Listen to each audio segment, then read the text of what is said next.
¿Has pensado dónde acabará esa botella que acabas de tirar? Lo cierto es que es probable que nunca más la vuelvas a ver. Pero no te confundas, esa botella acabará en algún lugar con las miles y miles de botellas, plásticos, bolsas, envolturas y cajas que las otras personas también tiran. Y si crees que esto no es importante, aquí te comento algo más sorprendente. ¿Sabías que solo en Perú producimos aproximadamente 20.000 toneladas de desperdicios al día? Además, según el Ministerio del Ambiente, el uso promedio de plásticos en el país es de 30 kilos por persona. Sí, escuchaste bien, por persona, llegando así a utilizarse en el Perú 3.000 millones de bolsas al año. Sorprendente, ¿verdad? Tomando en cuenta que tan solo en Lima Metropolitana y el Callao se generan el 46% de residuos plásticos.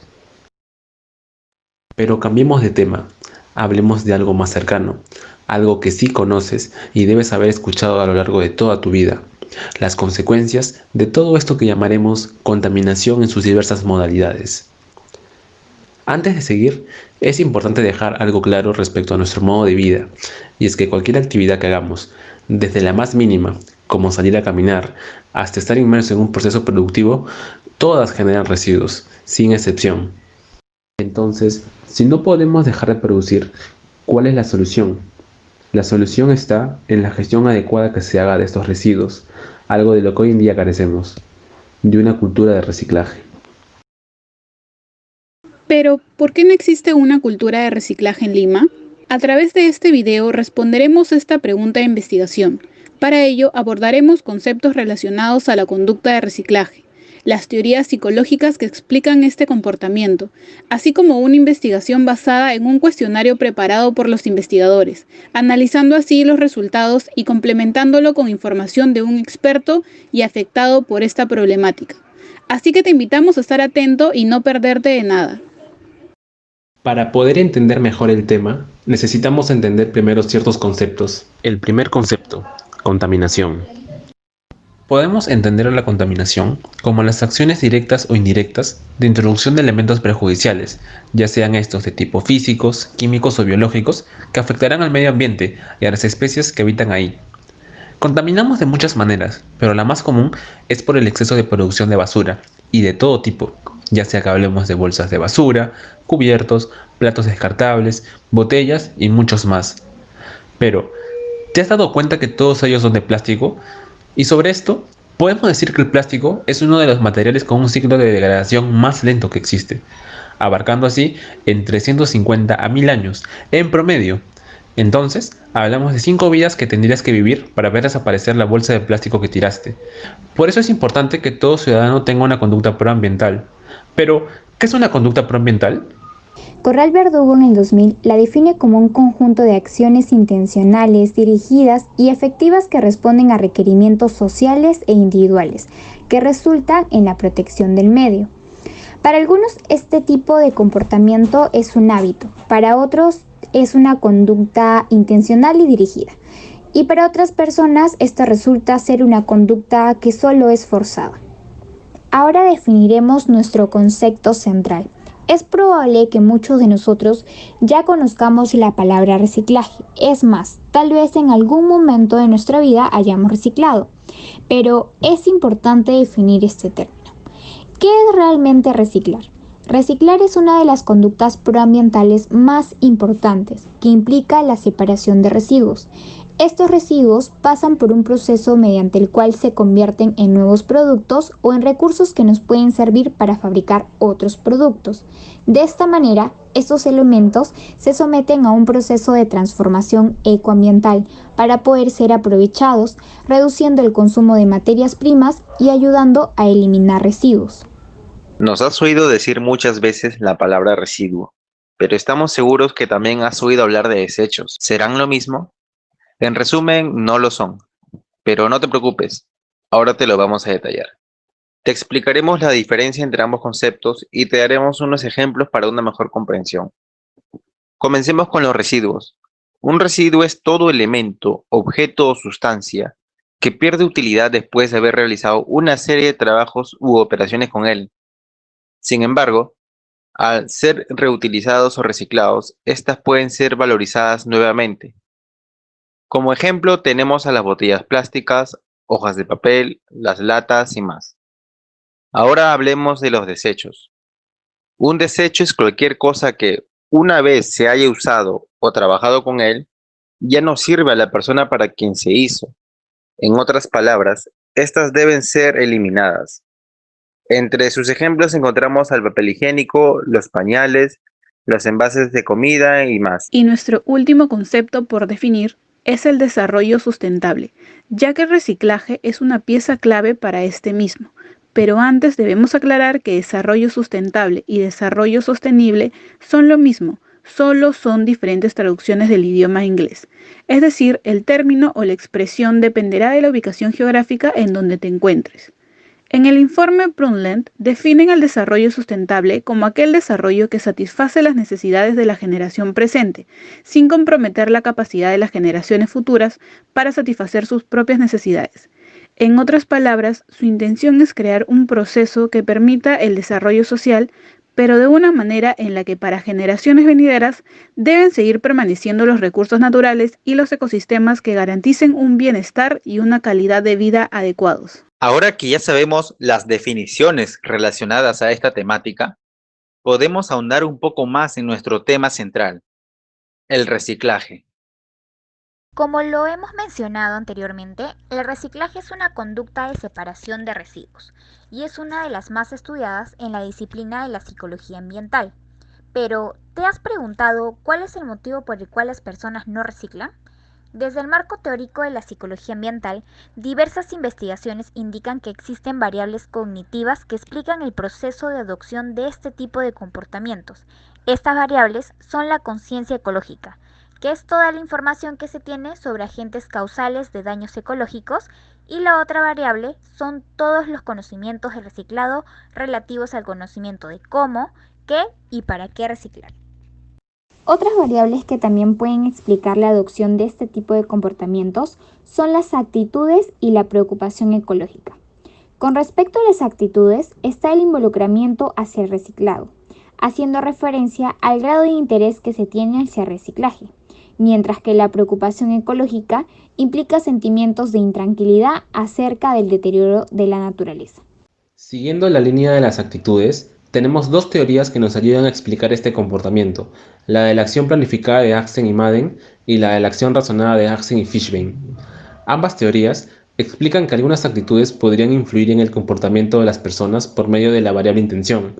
En base a esto, la conducta entonces es la intención conductual determinada por la actitud hacia esa conducta y hacia el control percibido para la ejecución de esa conducta, puesto que hay ciertos factores que podrían limitar la voluntad de realizar una determinada acción.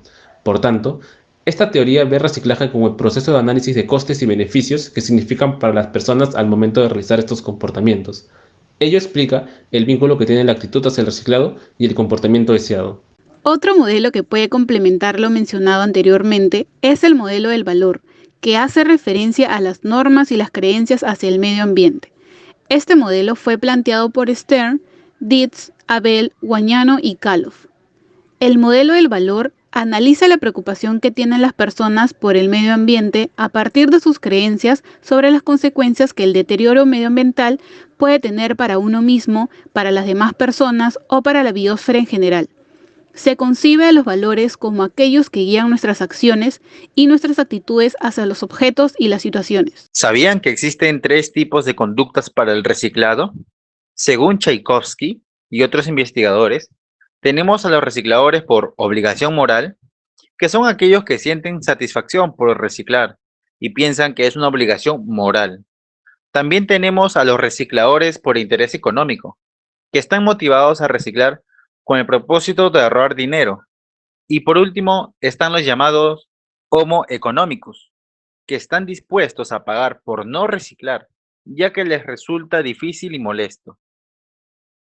Ahora que ya hablamos acerca de ciertos aspectos teóricos que nos van a servir para entender mejor el tema, pasaremos a detallar los instrumentos que se usaron para la recopilación de información. La primera de ellas corresponde a una encuesta, la cual estuvo constituida por 20 preguntas divididas en 5 factores. El primero de ellos, conocimiento, que se refiere al grado de saber teórico o práctico sobre aspectos del reciclaje. El segundo, acerca de responsabilidad ecológica, orientado a conocer el grado de responsabilidad directa que la persona siente sobre los temas ambientales. Tercero es la conectividad con la naturaleza, que hace referencia a conocer qué tanto percibe y se percibe como parte de la naturaleza sujeto en mención. Como cuarto punto está el consumo ecológico, que intenta conocer la conducta de compra de las personas, pero para productos ecológicos. Y por último, el comportamiento, que se orienta a conocer acciones concretas que las personas ejecutan en su día a día sobre temas ambientales. Es importante mencionar que por la coyuntura nacional se hizo complicado el aplicar este instrumento de manera directa, por lo que tuvo que adaptarse a medios digitales, es decir, a un formulario, el cual le aportaba una mayor impresión visual, haciéndolo más llamativo a la vista. El contenido se mantuvo y el cuestionario tuvo una duración aproximada de 3 minutos, lo cual lo hacía mucho más sencillo de realizar. Por otro lado, el otro instrumento que se utilizó fue una guía de entrevista, obviamente adaptada para cada situación en específico. La primera de ellas para un especialista en el tema, la cual estuvo constituida por 4 preguntas y que son las que se muestran en pantalla. Estas preguntas tuvieron como objetivo conocer la perspectiva del profesional respecto a ciertos puntos concretos, además de poder orientar en cierta manera el rumbo de la investigación. Por otro lado, la guía también se adaptó para ser aplicada por un poblador cualquiera, pero siempre y cuando sea afectado directamente por las consecuencias de la contaminación. El objetivo de esta entrevista es poder conocer la percepción de la persona respecto a esta problemática que el no reciclar genera.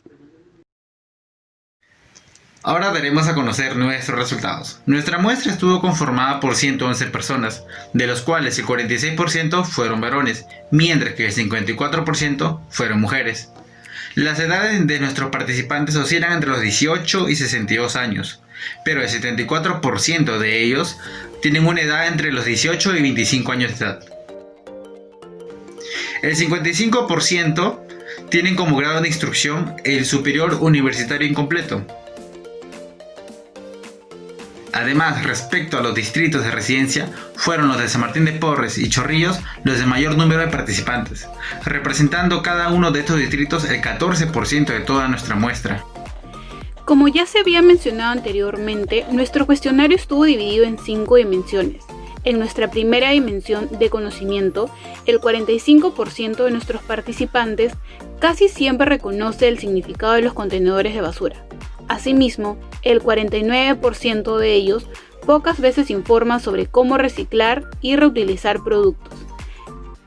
El 42% pocas veces ve que en su distrito o barrio se promuevan campañas de reciclaje. Sin embargo, a pesar del resultado anterior mencionado, el 57% de nuestros participantes siempre es consciente del impacto que tienen sus desechos y residuos en el medio ambiente. En nuestra segunda dimensión, de responsabilidad ecológica, encontramos que el 57% de nuestros participantes nunca realizan actividades de voluntariado relacionadas al cuidado del medio ambiente, además de que el 69% de ellos no consideran que el cuidado del ambiente sea solo una responsabilidad de los gobiernos.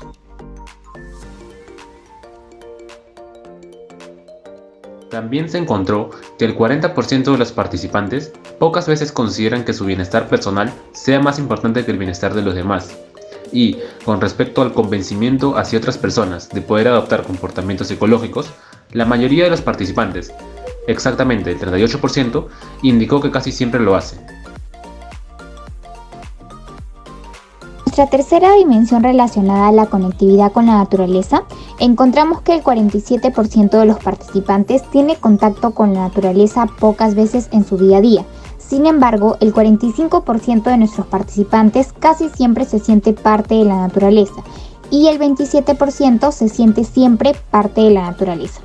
Podría explicarse con otros resultados, ya que el 53% de los participantes indica que siempre disfruta pasar tiempos en ambientes naturales. Asimismo, el 65% de nuestros participantes afirma que para ellos la naturaleza siempre es un gran reductor del estrés. En nuestra cuarta dimensión sobre el consumo ecológico de nuestros participantes, descubrimos que solo el 5% de ellos siempre compra productos ecológicos y el 47% lo hace casi siempre. Además, el 46% de ellos prefiere comprar casi siempre envases de vidrio o descartables en vez de envases plásticos. Y en nuestra última dimensión relacionada al comportamiento de reciclaje, encontramos que el 35% de nuestra muestra nunca o pocas veces separa la basura de su casa en orgánica e inorgánica. Asimismo, se encontró que el 36% de ellos conserva pocas veces el material usado para luego echarlo a contenedores de basura, y el 14% nunca lo hace. También se encontró que el 47% de los participantes pocas veces ha promovido o realizado proyectos de reciclaje, y el 22% nunca lo ha hecho. Y entre los resultados buenos, encontramos que el 40% de ellos casi siempre recicla materiales como papel, plástico o vidrio. Además, el 44% de nuestra muestra casi siempre le suele dar nuevo uso a las cosas, mientras que el 21% lo hace siempre. Asimismo, el 44% de ellos respeta siempre los contenedores de basura según su color. A continuación, mostraremos unos pequeños extractos de las entrevistas realizadas al experto y a los Voy a resaltar afectados. algunos importantes. Primero, que nos ayuda a entender una visión, pues a darle un valor agregado a todos nuestros residuos que generamos, ¿sí? Segundo, pues nos incentiva a tener un modelo, un estilo de vida más responsable, ¿no? El conocido, el consumo responsable, ¿sí? Por otro lado, nos ayuda también a entender que de alguna forma podemos tener otras maneras para poder aportar, pues, al Producto Interno Bruto, ¿sí? ¿Por qué? Porque esta industria de reciclaje, pues como es recién nueva, aún falta establecer algunas tecnologías o tratar de darle un valor al mercado, ¿no? Segundo, pues también ayuda mucho a minimizar pues estas consecuencias que estamos viviendo frente al cambio climático en los años, ¿no? Incluso acá nomás, en este año se ha hecho una modificatoria pues a la Ley General de Residuos Sólidos, la ley 27314, ¿no? Que de alguna forma incentiva o promueve la industria del reciclaje, y uno apuntado muy específico para la sociedad civil es que está obligando a que se pueda segregar adecuadamente los residuos. ¿Por qué no tienen éxito ¿no? todas esas estrategias de reciclaje que ya se han estado implementando en el Perú? ¿Por qué razón tú crees que todavía la gente no toma conciencia? Bueno, uno es la poca integración que hay pues entre estos sectores, ¿no? Tanto el público, el privado y la sociedad civil, ¿no? De acá a 2 cuadras hay una especie de esquina donde se suele acumular bastante gran cantidad de basura, que es como que toda esa cuadra se junta y lo coloca ahí, y muchas veces el camión de basura no pasa constantemente, digamos que basurario. Bueno, digamos que mis vecinos en específico no suelen, no tienen ese hábito de separar lo orgánico e inorgánico, ¿no? Como dije, lo plástico, quizá lo contaminado, ¿no? No tienen ese hábito. Es por eso la aglomeración de basura en esa esquina. Y será bueno, no sé, yo pienso que serían buenas charlas de municipalidades, ¿no? Del distrito. En base a lo escuchado, se puede inducir entonces que para ver mejoras en nuestros comportamientos preambientales y en nuestro medio ambiente se debe trabajar en conjunto con los tres sectores: el público, el privado y la sociedad civil.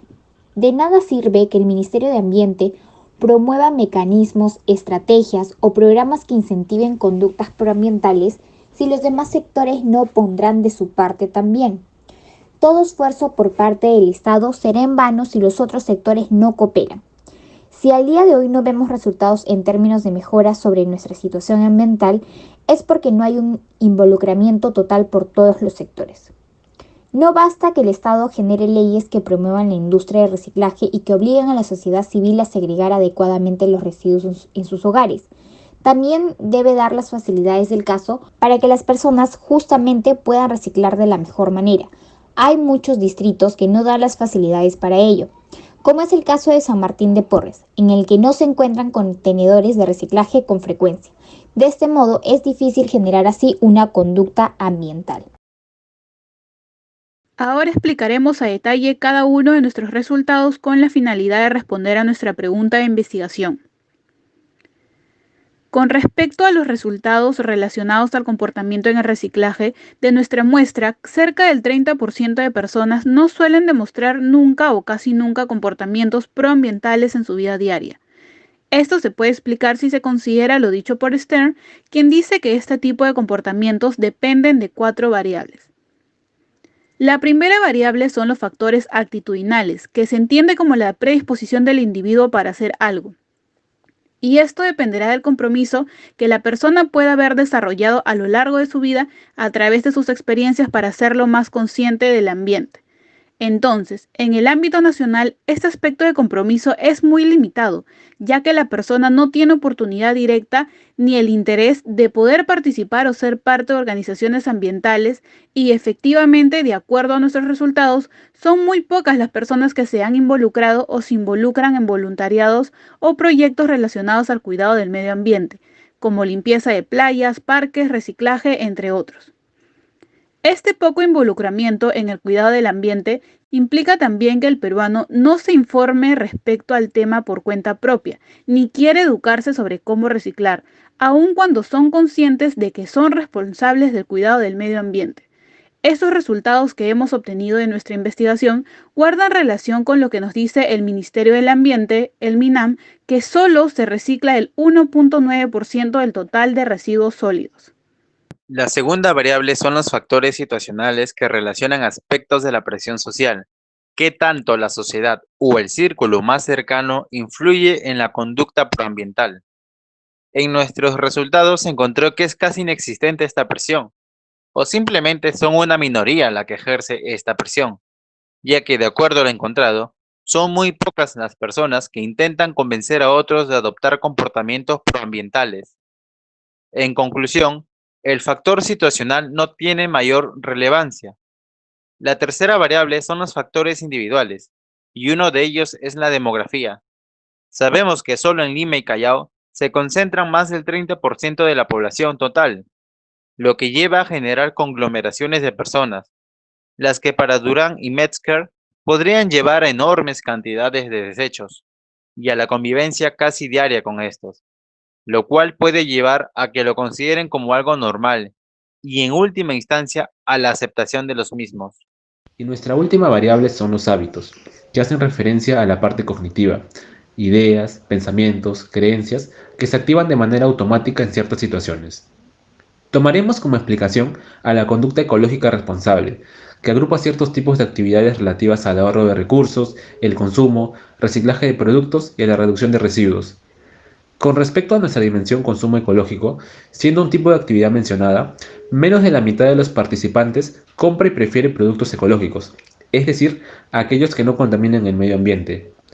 Esto nos indicaría que muchos de los participantes no tendrían un hábito de conducta ecológica responsable. A su vez, los resultados que hemos obtenido se pueden contrastar con una investigación realizada por el Instituto de Opinión Pública de la Pontificia Universidad Católica del Perú en el 2009, que indica que solo el 23% de la población de Lima compra frecuentemente productos ecológicos.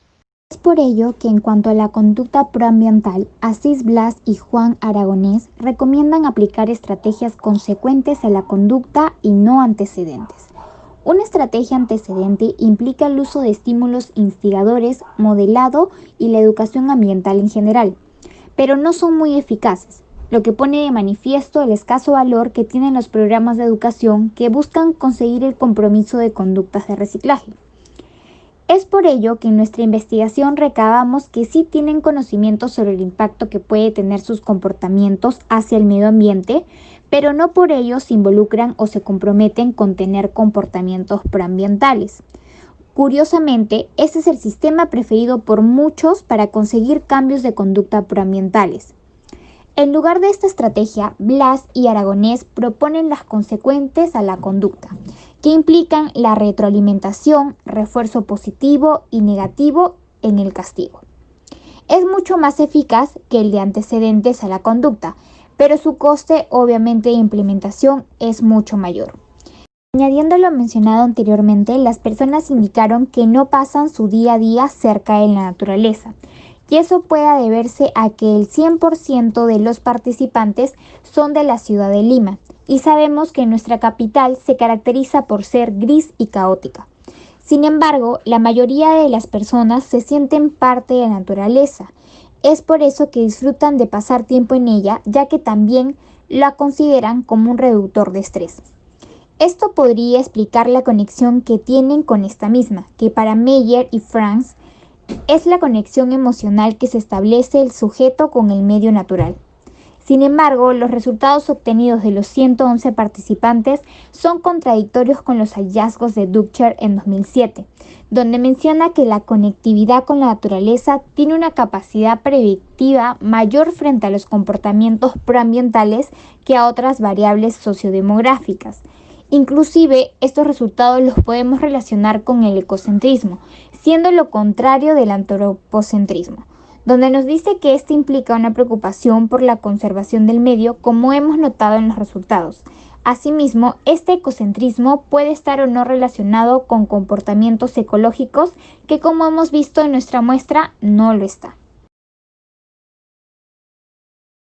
Y en base a los resultados encontrados en la investigación, concluimos lo siguiente. Primero, que en lo que respecta a conocimiento, es decir, el conocimiento adquirido de manera teórica o práctica a lo largo de la vida, los participantes muestran un limitado interés en querer informarse sobre cómo reciclar y reutilizar los productos, además de desconocer que si en su distrito se fomentan o no ese tipo de campañas. Por otro lado, los resultados indican que la muestra casi siempre suele reconocer el significado de los colores en los contenedores de basura, además de ser siempre conscientes del impacto que podrían tener sus desechos en el medio ambiente. En lo que respecta a la dimensión responsabilidad ecológica, más de la mitad de la muestra expresa nunca haber participado en actividades o programas de voluntariado relacionados al medio ambiente. Además, los resultados muestran un interés casi constante por parte de los participantes por convencer a otros de adoptar comportamientos ecológicos y de considerar el medio ambiente como responsabilidad de todos y no solo del gobierno. Piensan también que el bienestar personal pocas veces es más importante que el bienestar de los demás. En lo que refiere a la dimensión conectividad con la naturaleza, se encontró que menos de la mitad de la muestra pocas veces tiene un contacto directo con aspectos de la naturaleza.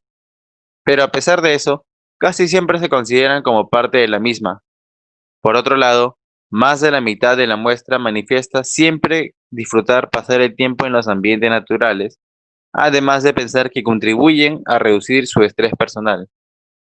En la dimensión consumo ecológico se pudo observar una opinión dividida respecto a que si las personas compran o no productos ecológicos con una fabricación de tipo verde. Pero si se indaga en la preferencia de compra, se observó que aproximadamente la mitad de la muestra optaría por comprar envases o empaques retornables casi siempre. Y por último, en la dimensión comportamiento, se pudo observar que la muestra pocas veces suele separar su basura y guardarla para poder introducirla en un contenedor de basura, pero que las veces que lo hace, casi siempre suele respetar el propósito de cada contenedor. Por otro lado, también se encontró que aproximadamente en la mitad de la muestra a veces suele reciclar materiales como papel, plástico o vidrio, y que casi siempre suelen darle un nuevo uso a las cosas que ya no les sirven. Como se pudo observar, los resultados nos llevan a una conclusión mucho mayor, y es que en lo que respecta a la población de Lima metropolitana, parece no existir una cultura de reciclaje aún desarrollada del todo, sino que aún está construyéndose a un paso lento. Las autoridades distritales son incapaces de poder desarrollar planes de gestión ambiental que puedan educar a la población, así como fomentar el acercamiento a este tipo de prácticas, lo cual tiene como consecuencia directa el desconocimiento total de la importancia que tienen estas para el lugar donde viven, así como de las consecuencias que puede generar ese problema a corto y largo plazo. Las recomendaciones que daremos irán dirigidas a 3 sectores: al sector público, privado y a la sociedad civil.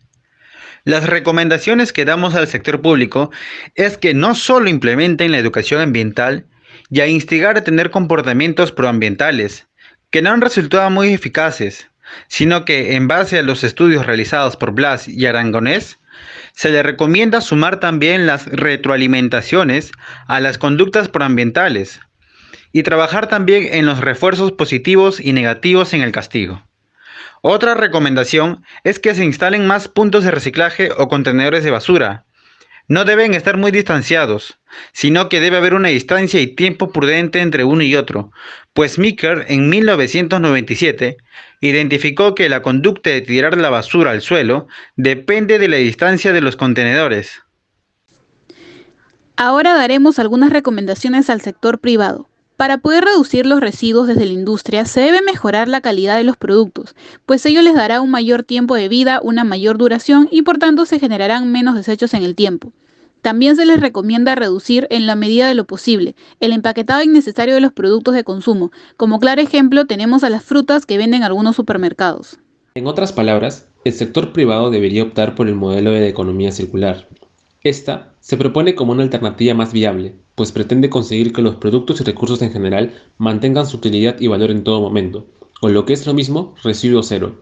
Por lo que la idea de una transición a una economía circular no solo equivale a ajustes destinados a reducir los impactos negativos de la economía lineal, sino que representa un cambio sistémico que construye resiliencia a largo plazo, generando oportunidades económicas y proporciona beneficios ambientales y sociales. Por último, daremos algunas recomendaciones para todos nosotros como ciudadanos. Debemos aprovechar todos los bienes que tengamos y que quizás ya no nos sirvan, dándoles una función distinta a la original para los cuales fueron creados. También se recomienda comprar productos de larga duración para así ayudar a reducir los desechos. Antes de pensar en reciclar, debemos pensar primero en reducir y luego en reutilizar. El reciclar solo debería ser la última opción si estas dos primeras no nos funcionan. Cada vez que sea posible, se debe pensar en reparar antes que en reemplazar. También debemos depositar convenientemente los residuos, ya sean papel, vidrio, latas, etc., de tal manera que las organizaciones dedicadas al reciclaje puedan recogerlos en las mejores condiciones. Todas estas acciones, aunque parezcan mínimas, si las aplicamos a gran escala, permitirán reducir en gran medida todos los residuos que generamos en nuestro país. Agradecemos a nuestra alma mater, la Universidad Nacional Mayor de San Marcos, por todo lo brindado a pesar de esta coyuntura en la que estamos viviendo. A nuestros dos entrevistados, Charly Quirosa Guaraní y César Reyes Portugal, por el tiempo e información brindada para la elaboración de nuestra investigación. A nuestros participantes por el llenado del formulario y por el tiempo brindado. Un agradecimiento especial a nuestro docente del curso José Chávez Zamora por todo lo aprendido en este ciclo.